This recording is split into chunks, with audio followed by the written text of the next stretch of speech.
On October 17, 2009, the Democratic Club of Sunnyvale hosted a talk by retired Assembly member Sally Lieber on how to get a bill through the California Legislature. This video is the first of two excerpts from her talk.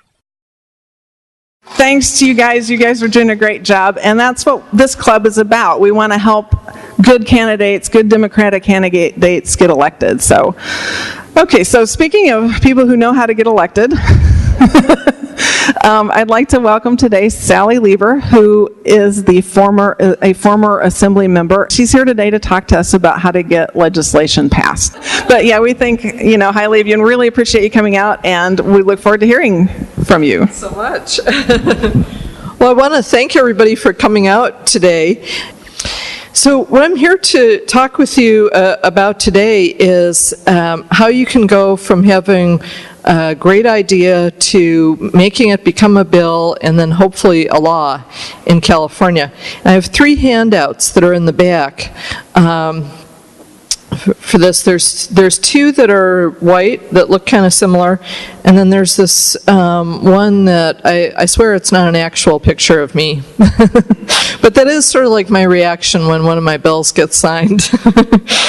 So, I think that the good thing about California, in contrast to Washington, D.C., is that things move very, very quickly in California.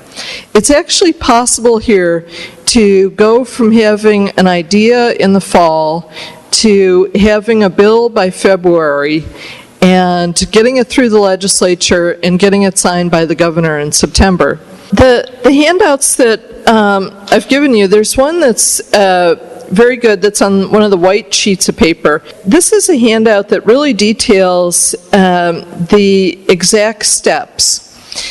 And on paper, it's a very methodical process, and the quick and dirty version is that a bill has to be introduced in one house, go through that house, through its policy committees, perhaps make a stop in the Appropriations Committee, maybe not if it doesn't cost anything, and then go through the mirror process in the other house before it can go to the governor for the gov to sign it, veto it, or allow it to become law without his, or hopefully one day hers, signature. And I've titled this, How Your Good Idea Can Really Become a Law. Because if you read through the mechanical steps, it's a little bit dry, and you wouldn't necessarily see where are the exact pressure points, where are the pitfalls, and so that's what we're going to talk about now.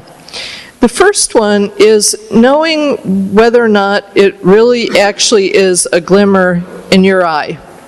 If you're excited about the idea, you're going to be able to convey that to other folks. If you're really not that excited about it or excited enough to do the background research, then it's going to be impossible to get a fire started. The second bullet point, mind the gaps. I think that's like in the Tube in London. They say mind the gap, don't fall into that big gaping hole over there. Well, there are some big gaping holes in the legislative process that you need to think about if you want to try to pursue a bill. Work what you've got, okay? I'm an individual in the community. What have I got that is going to get me noticed in Sacramento?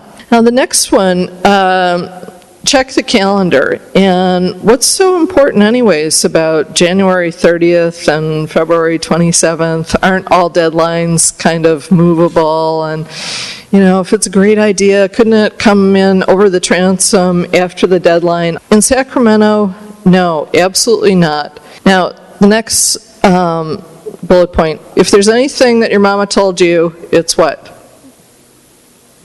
From the Supremes. You better shop around. Now, I didn't know exactly what that song meant when I was that age, when I was on my bike going past all those radios. And but now what it means in the legislative context is thinking about who you want to approach about your bill, and knowing that once you offer it up to one person and they say yes, that's going to be your person. that you're going to have to stick with. The thing that is very, very bad is if I go and offer it to Senator X and he says yes, and then I think, ooh, actually, Senator Y is a much better person to do this. I better run over and ask him if he wants it, and then offer it up to him. Because, like those rams butting heads, that's what happens when two people want an idea. It's not pretty. And so you can get caught in between those two rams that are fighting, and it won't be a nice place to be. So once you pick a horse, you kind of have to stick with that person.